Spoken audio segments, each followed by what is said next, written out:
Bueno, pues buenas tardes. Gracias por este recibimiento en esta casa noticiosa tan Gracias a ustedes. importante, que además tenemos festejos recientes, ¿no? Con el boleto de la lotería. El billete de la Lotería Nacional, el sorteo conmemorativo. Exactamente, bueno, muchas felicidades por eso. Gracias. Y también ahora doblemente porque estamos festejando la Constitución Política de los Estados Unidos Mexicanos. Ni más ni menos, la Carta Magna, el documento que nos identifica como nación, que nos da solidez, que nos da las garantías individuales de los mexicanos después de una gesta heroica que fue la Revolución Mexicana, como resultado de ella misma en un proceso de laboratorio legislativo, como lo llaman los investigadores del INAH, sobre todo acá en Veracruz. Llegamos a 1917 con la promulgación de esta Carta Magna, por, bueno, todos sabemos, por Venustiano Carranza.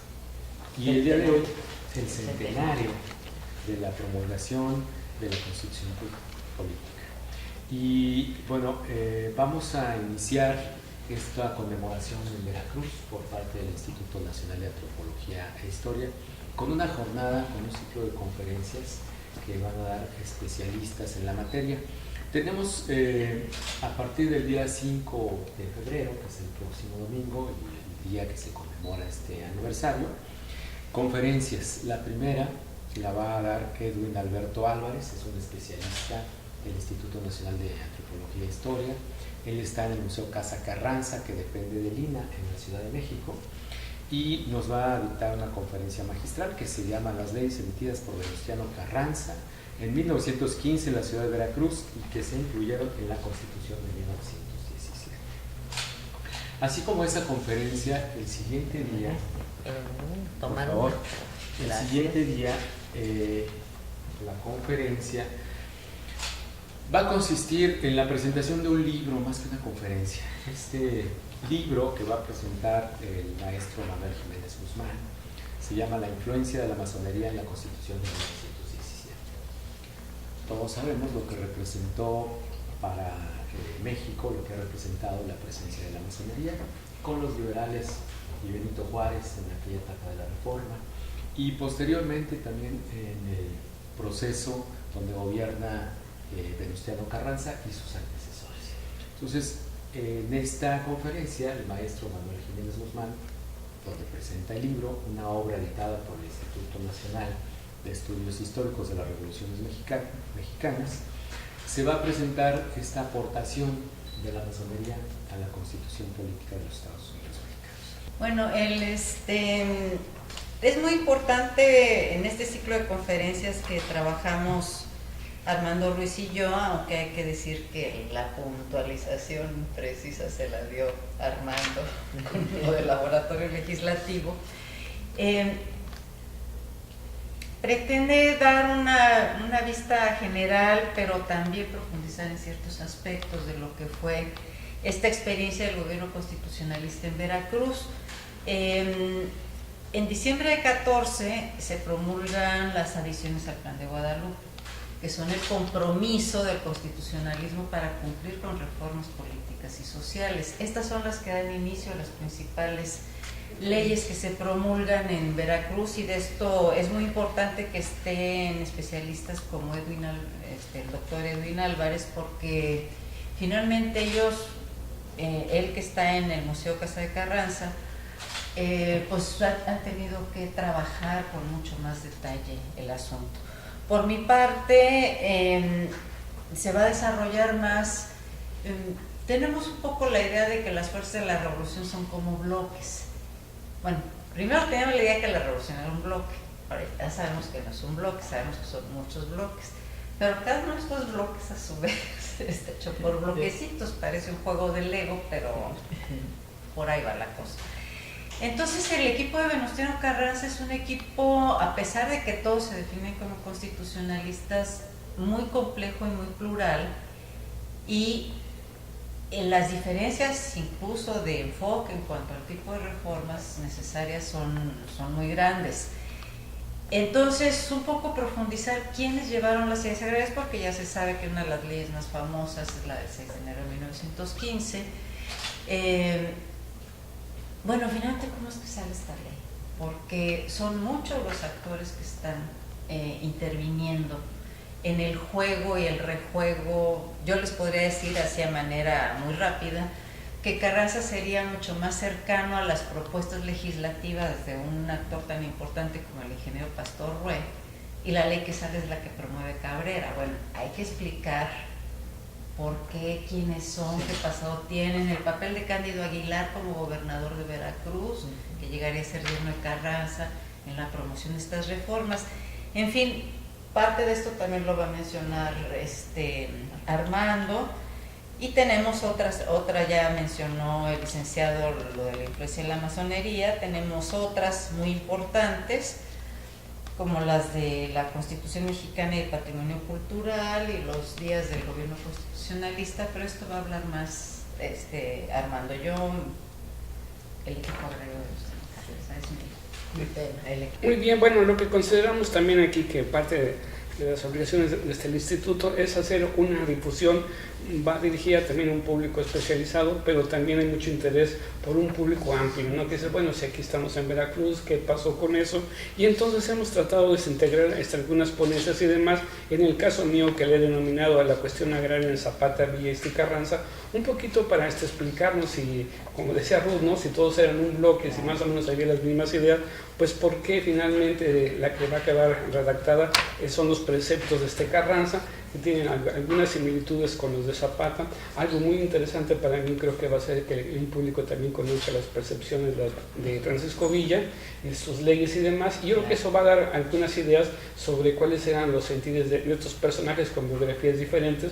En algunos momentos se va a entrelazar y también con sus consejeros y demás va a ser muy importante, pero si mezclamos la biografía con el movimiento armado y finalmente ya esta redacción de la Constitución, como para que creemos que para mucha gente va a interesarles y es un primer punto de partida, lo que queremos es que se interesen en estas nuevas lecturas y seamos más críticos, ¿no?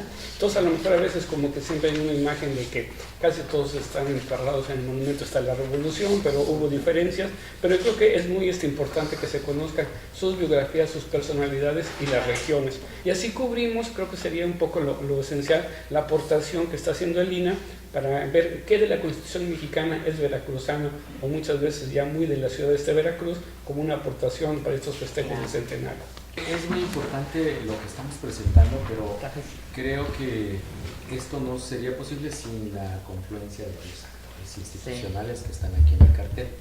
Por supuesto, es una convocatoria del Instituto Nacional de Antropología e Historia. Nos toca como responsabilidad institucional y moral destacar este tipo de temas que son fundamentales para el Estado mexicano, pero reconocer la participación de la Secretaría de Marina a través de su Instituto de Oceanografía, quien va a prestar el espacio y ellos están abriendo un espacio para la cultura, la difusión, el arte, aquí en el Faro Carranza.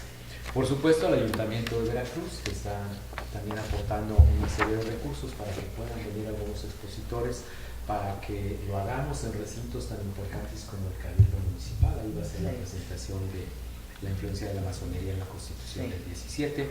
Al Museo Casa Carranza, que forma parte del INAH, pero a su vez también tiene un espacio propio, ¿no?, de divulgación. También al Museo de la Ciudad, que forma parte del mismo ayuntamiento, de la estructura. Pero también está Fundacroar, esta asociación civil que encabeza Miguel Salvador Rodríguez Azueta, y que es un inquieto y también enamorado de la historia y de la cultura de Veracruz. Y Laica Internacional, que es una asociación que preside Manuel Jiménez Guzmán y que es quien impulsó esta publicación y a quien está representando también en este recorrido que está haciendo por toda la República, presentando esta obra que está a consideración de todos. Entonces, destacar la participación de todas estas instancias para integrar esta semana cultural relativa a esos 100 años de la Constitución mexicana. Pues yo los felicito porque sí es una gran labor, sobre todo que atraer a las personas, no nada más las interesadas, porque esas van solitas, sino a demás los ciudadanos, como yo me incluyo porque mucho no sé, pero todo este programa atrae, dan ganas. Yo voy a ir a todos y sobre todo al paseo. Bueno, paseo, sí, es el domingo. El domingo hay un paseo y pero va a ser el recorrido de los puntos importantes donde estuvo Carranza. Sí, básicamente esa es la intención, al mismo tiempo que van a conocer los lugares de las próximas charlas, y es para personas que vivimos, que nacimos o que estamos de este paso aquí, y que tener esa idea de que sigue vigente en alguna manera la semblanza de Carranza. Pues yo solo recordar algunas clases de Derecho Constitucional en la Universidad Nacional Autónoma de México, donde recuerdo muy bien a los profesores cómo destacaban la importancia de la Constitución como un documento muy avanzado para su época. Por eso ha durado 100 años, porque fue un documento muy sólido, muy consistente, que le tocó a Carranza promulgar, pero efectivamente tiene raíces mucho más profundas. Tiene raíces liberales y tiene raíces de Europa, en donde el Congreso Constituyente en ese momento recuperó lo mejor que había en todo el mundo, lo adaptó al caso mexicano, sí recuperó ahí principios e ideas de Villa, de Zapata, por supuesto de todo este movimiento campesino y agrario, y lo condensó en esta Constitución que nos da en su primera parte, en los primeros 29 artículos, las garantías individuales, que son ni más ni menos que la protección de los derechos humanos. Y por supuesto, continuó con otros derechos, el 123, los derechos laborales, y el 27, que ha sido tantas veces reformado, pero al final con una base sólida a partir de lo que era en ese momento el Estado mexicano, y que ha perdurado hasta ahora. Por eso es importantísimo reflexionar sobre la Constitución, desde el punto de vista social, político y desde luego jurídico, porque muchos juristas, especialistas han pensado que podría cambiarse la Constitución completamente por tantas reformas que ha tenido. Pero otros sostienen que no importan las reformas que se hayan hecho, sigue teniendo esa base sólida por la cual fue conformada, es decir, las garantías individuales, los derechos que estamos usando actualmente. Pero el principio básico del artículo 27 de que toda la tierra es propiedad de la y sus suelos son propiedad de la nación es el que permite todas las reformas, sobre todo las cardenistas. O sea, 20 años después va a tener repercusión ese principio que queda plasmado en el artículo 27, que por cierto no lo propuso Carranza, ¿no? Pero lo promulga. Hay una frase muy bonita de Ramos Praslow en una entrevista que le hacen, donde la entrevistadora le dice, oiga, pero Carranza promulgó una constitución que no iba con sus ideas, y él le dice, he ahí la grandeza del hombre. O sea, no salió lo que él quería, pero la firma y la promulgó. Entonces, básicamente eso es una de las cosas que hay que pensar. Y por el otro, bueno, la cuestión agraria, las leyes agrarias son las que le permiten quitarle contingentes a las otras fuerzas para poder avanzar de regreso a la Ciudad de México. Sin esas leyes no hubiera podido pasar por Tlaxcala, por ejemplo, ¿no? Porque Domingo Arenas era zapatista. Pero en la medida en que viene la ley, se acogen a la ley, abandonan el zapatismo. Puebla es uno de los estados en que también se reparte mucho, muy tempranamente, entonces eso le permite pasar hacia la Ciudad de México de regreso. Sin eso no es posible. Además, mucha gente también podría como que acercarse por su cuenta algunas temáticas, ¿no? Claro, había que tener un control crítico de esas fuentes, ¿no? Pero si llegamos a motivar que los niños, los jóvenes empiecen a googlear con los temas nacionales de la revolución, pues también van a divertirse, ¿no? A hacer también sus iconografías para que los conozcan, ¿no? Yo siempre me imaginé que Carranza había nacido póstumo, ¿no? Siempre lo vemos grande, ¿no? No hay una foto de un joven, ¿no? O sea, eso también deberíamos como de tomarlo en cuenta, porque la cotidianidad, las mentalidades ayudan mucho a comprender esos episodios nacionales. Pero